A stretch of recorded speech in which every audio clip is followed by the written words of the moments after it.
DBS community, welcome back to another Dragon Ball video here with Kyle Chris, and today I'm going to be bringing you guys my second place Finn deck from our locals recently played, and this leader I absolutely love this leader.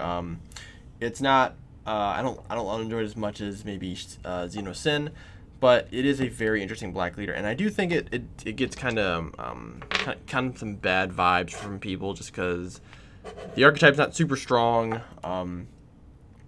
Some people just look at it kind of like a gimmick deck, but I do think this leader does have some legs underneath it, and I do think it can be played pretty well.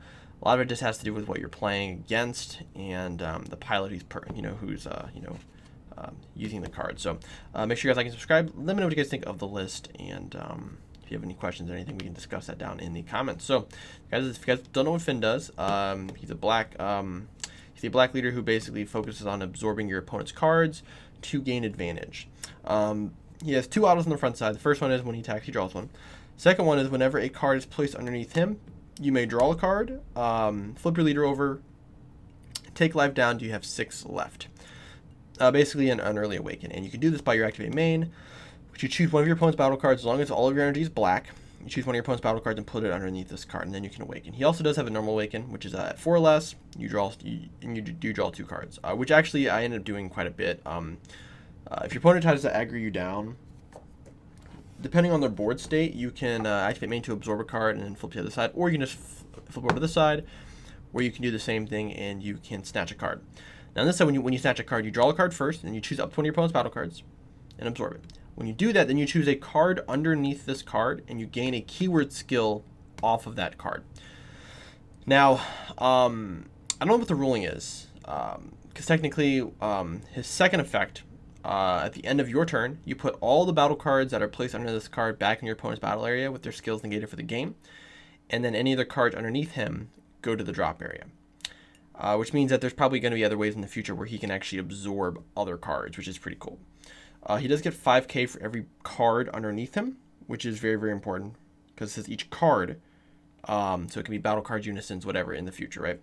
But the reason why I talk about the activate main is because it says a keyword skill on the card. Now, when you negate a card's skills, that card would then be considered blank, but there still is text for keyword skills. So that part's a little fuzzy to me.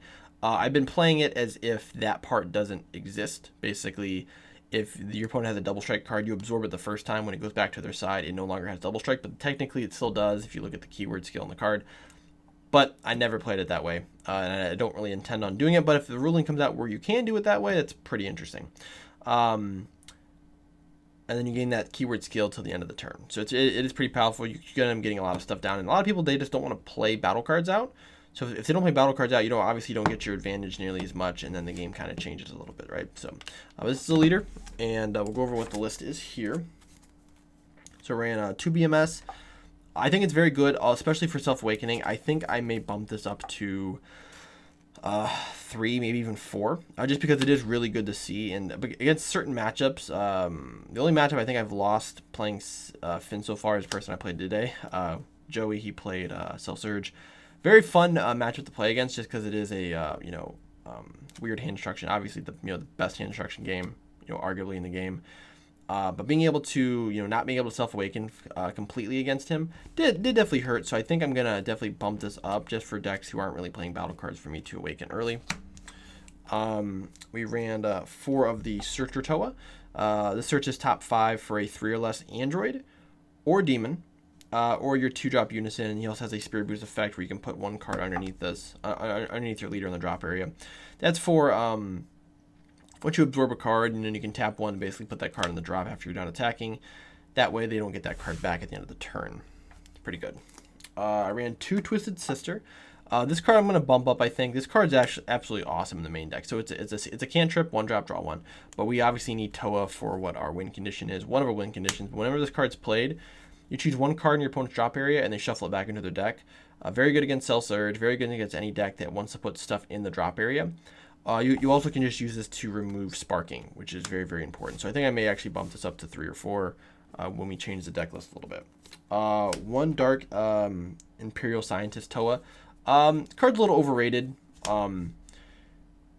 it's cool because it's a 15k. It's Overwhelm for 2 for free. You play it, you discard a card, you draw a card, and then you give a one of your black battle cards 5k for the turn. That's pretty cool. You can give itself 5k. So basically, it's a free 20k body that cycles a card. That's cool. Not necessarily needed. I may keep this as one of, but I'm definitely going to bump up Toa Twisted Sister. So this card actually may end up getting cut for that, just because I think Twisted Sister is just a better option. So those were the Toa cards. We have some of the Mira stuff here. So we have 3 of the Faithful Servant. If you have no battle cards in play, it's a free 10k.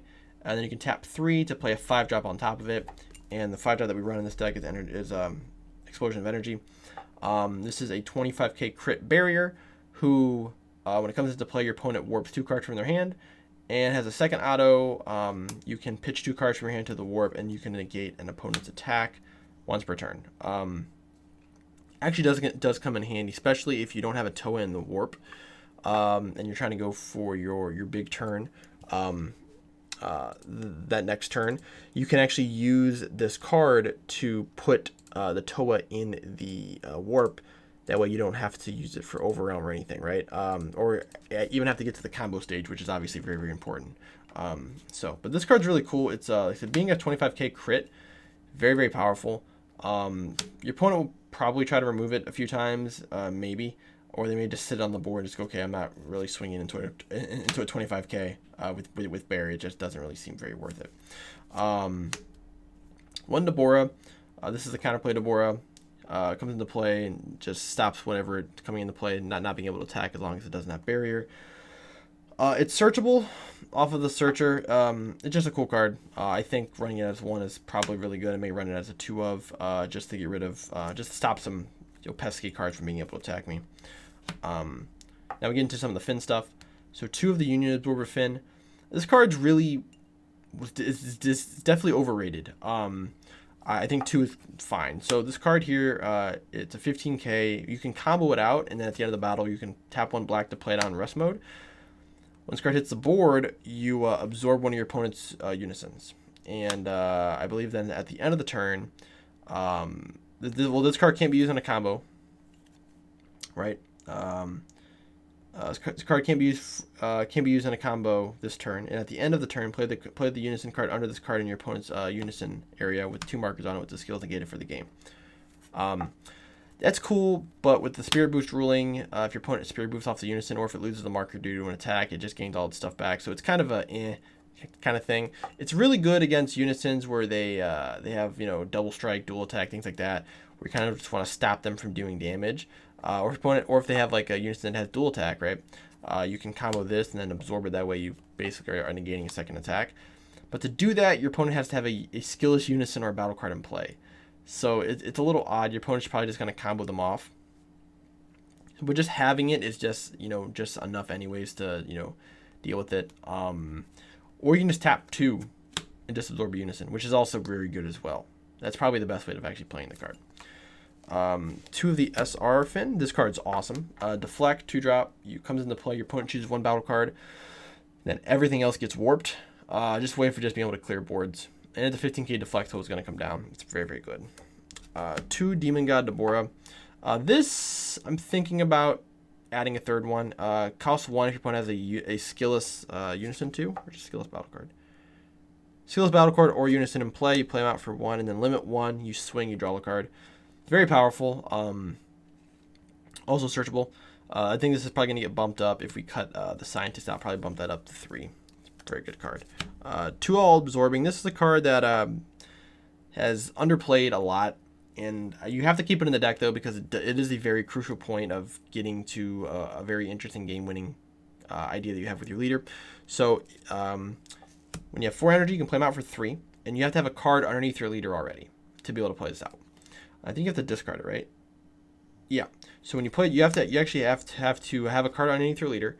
You play them out for 3, then you discard that card underneath them, which goes to the drop. Then this effect comes into play. You have to Spirit Boost. Then you choose all of your opponent's battle cards, ignoring barrier, and place them underneath your leader. That's very powerful. Basically, it's a 3-drop complete board wipe. So it boosts your leader up. a bunch because you get 5k for every battle card, or for every card underneath him. And then this card, you have an activate main where you can restand him by pitching a card underneath your leader. I wish the activate main was not once per turn.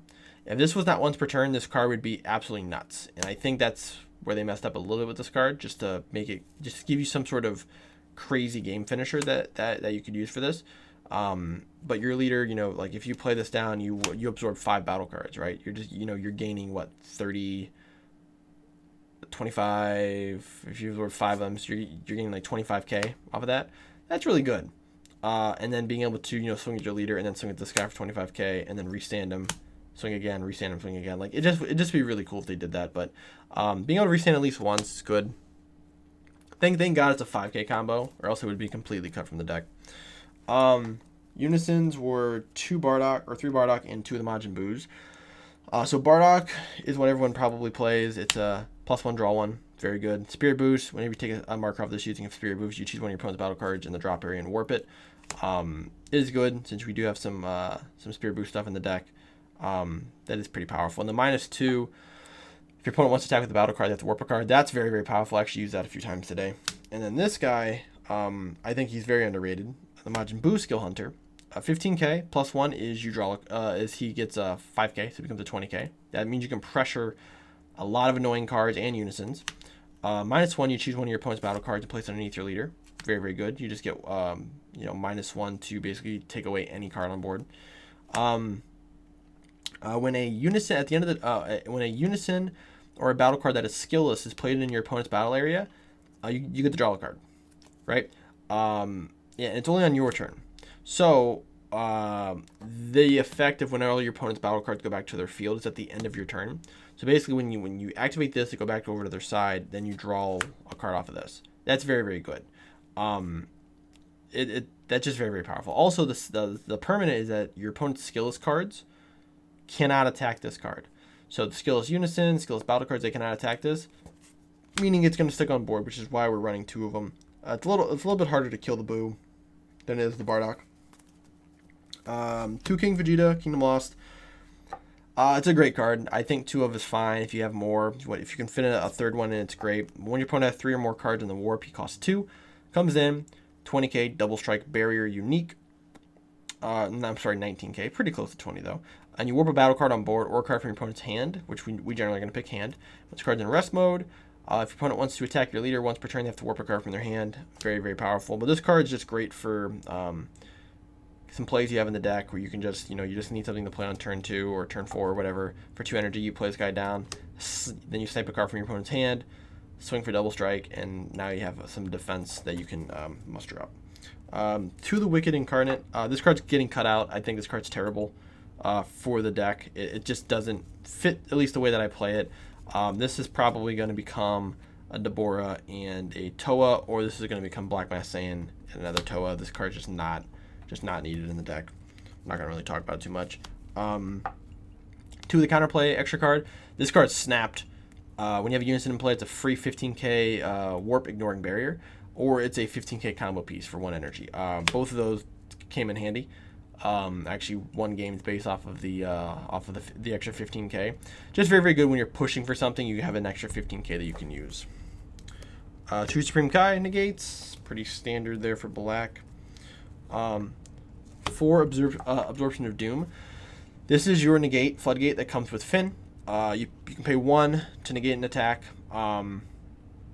Additionally, if your opponent has, I think what it says, opponent has a skillless battle card or Unison in play, they can only attack 2 more times. You negate, or if they also have a skillless battle card in play or a skillless Unison, you can negate and then they get 2 more attacks. You also can, if your opponent has two battle cards or more, you can activate this card's effect by pitching this and a card from your hand to the drop and paying it for free. So it just gives you some extra defense there. 4 Vegeta. That's just the super combo you're going to play. 1 Champa. Just some extra pushing power. 2 Petrification. This card's really good.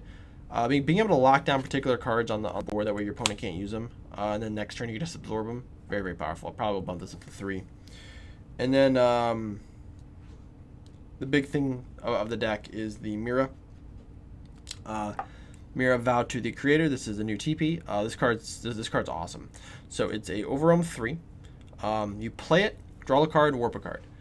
Very, very good cycling, right? And then for 3, if your leader is a Saiyan, sorry, not a Saiyan. If you have 4 more energy, you place 1 Toa from your warp underneath this card. If your leader is a Toa or Android card, choose up to 1 Mira 7-drop in your hand or your warp and play it on the top of the card in active mode. So not only do you get to play the card out for free, you get to cycle a card, you get to swing with them, you can tap 3 to then play the big boy, Mirror Creator Absorb on top of them. And when you play him off of the effect, off the Union Fusion effect, he gains double strike, and your opponent has to warp 3 cards from their hand. And he's got deflect. It's absolutely nuts. When this guy comes down, when he swings, he gains 5k for every card in your warp. Basically using him as a game ender. Now, I think 2 is good. I think I may bump it back up to 3 because I was having trouble finding him sometimes, which does happen. But I think 3 is probably the right number for him. 4 of this for sure, because you want to cycle it. You want to be able to get this card. And once you get a Mira in the warp, it's always going to be there. So then you can just continuously display this guy out for free, and then tap 3 and then play them out from the warp. And our Toas here, we're going to play them out early to get them on board, get them in the drop area, get them into the warp. That way we can actually activate this and we can use it off of that. And it can be any Toa, so it just doesn't matter with the energy cost or anything. And yeah, so definitely the Vow to the Creator kind of makes the deck playable. Without this card, remove some of this stuff here. Without this card, the deck is just not playable correctly. You're never going to feel like you're in the driver's seat at all. And a lot of times I was playing it out on. There's some games I played it on turn 4. But you just kind of whittle your opponent down, and sometimes I actually just use this as a 15k attacker, right? And this is just a good generic black card as well, even if you don't look at the bottom text. Just being able to play this guy out and cycle a card and just get a free 15k swing is just very, very good. But yeah, you definitely got to have this card here. I'll go over the side deck a little bit after we go over Secret Rare there pretty quickly. It's just Supreme Kai. Not much to say about it, but that's the... you guys know I love Supreme Kai. Now for the side deck... so we had this guy, this 5-drop here. This is the old 5-drop. He's a 5-drop double strike deflect. If you have 10 or more cards in the warp, you can play him out for 4. And we really use him as if we're playing against blue or yellow, basically I would side him in for one of the 5-drops, and I would use him to cycle on top of the 2-drop. That way, if my opponent decided to, if I'm playing against them and I tap 2 and to play out a 5-drop, they God Sealing or Steadfast or whatever, I can play this guy and then he's not affected, right? He's like 20k deflect and then 20k double strike, and then you have Union Absorb to play the 7-drop from your deck on top of him in active mode, which is cool. You can play him from the deck, and he comes out, and then you have then you still have the big guy to play. 2 Kami. Kami is great, and Kami is absolutely needed to get rid of those wide boards. Deflect, play him, draw a card. That's good. Second effect, you tap 2. Opponent has more than 4 cards on board, 4 battle cards on board. You kill everything. What is it? 4 or less. Everything 4 or less, ignoring barrier. So very, very good. Just kind of a good board wipe for you. And it's black, so you want to run it. 2 Magic Gabora. I played it a few times. It does come up. It's still a very, very good card, especially for black. Also, it's searchable off of the 1-drop because it's a Demon Realm, so it's very, very good. 1 Koizukai, because that's all I have right now. We'll have more once the Mystic Booster comes out, but Koizukai would probably be a 2-of in this deck. 1 Fu, extra just in case anyone's playing some control decks. 1 Power Burst. Don't know how I feel about it. I kind of want to put it in the main deck. I think it's probably necessary, truthfully. Just because the card is really, really good. So I may end up bumping it up to 2, possibly in side deck. In the main deck, Haru. I think this card's amazing in this deck. So you guys don't know what this card does. This card came out in what, set 3? Set 3? Yeah, this card's really old. I think that's Cross Worlds. So if your opponent's leader is green or yellow, when you play this card, you burst up to 2 cards, and then you restand up to 4 of your energy. That's super good. So you're playing a 3-drop that restands 4 energy, and it's a 15k crit, and you can fill your drop area. So one play that you can do with this guy, and I did it numerous times in testing, and I did it a few times. I did it like once or twice today. But being able to play this guy out for so basically, like, you have a play where you can play out Mira first for free, play out Haru Haru, restand 4 energy, tap 3 to go into this or into the other 5-drop, right? Or you can do it the other way, and you can play out Mira, right? You can do your Mira play, attack, do all that stuff, blah blah blah blah blah blah blah. Trying to look for the, and then you can play Haru Haru out to then restand, or I'm sorry. Yeah. So basically you'd play, you can play Haru Haru out to restand 4 energy, play this, and then go into the 7-drop. You have a few different options you can do there. You also can do, I did it, I think I did in one of the games where I played Black Mass Saiyan, played this down, restood 4 energy, played another Black Mass Saiyan, played this, restood 4 energy, played this, swung with it, and then played that. Like there's different plays you can do with it, and it just helps you kind of extend. And since yellow is super popular, green will probably be pretty popular here pretty soon, I have a feeling. But just being a 15k crit is really good. Also, it's searchable because it does a Demon Realm race, and it's under 3 cost. Now, another card that's searchable because it's a Demon Realm race is Deborah. This is getting bumped up to 4, and we're going to have to figure out some way of putting in draw lapes. Hand destruction is definitely the weakest. This deck's weak against hand destruction, especially against Cell Surge, which has some little interactivity with playing out battle cards. So because of that, we don't really get to use our Awaken effect and to being able to play the game how Finn wants to play it. So we have to kind of change our play style a little bit. But I'm going to bump this up to 4. It's also searchable because it is a 3-drop Demon Realm race, so you can search it off of the 1-drop as well. And the last 2 cards in the side deck were Super Kamehameha. Very good card. They're going to stay here. You have some other options too, like the Devil Man, which is a 2-drop that warps something that's being played. But this is great. I absolutely love this card. I think it's perfect for the deck. But yeah, that's what I got for you guys. Hope you guys enjoyed it. If you guys play Finn, let me know what you guys think of it. This is a deck that I will, when I'm not running Sin, and I don't want my brain to hurt too much, I'll play this guy. He is really fun, and I do think this deck is really good. The more Toa and Mira support that will come out eventually, because they will come out eventually, whether it's in set, the new set, or the set afterwards. Every few sets, it seems like they add more demon support. So the more demon support or Mira support, Mira and Toa support that they give, this leader will get better and better and better. So you may see this leader, topping some regionals at some point. I do think it's very good. So, but we'll revisit it once we get some more support for it, possibly. So, or if I play in another tournament, do well with it. So, but thank you guys for watching. Make sure you guys like and subscribe, and I will see you guys in the next video. Peace.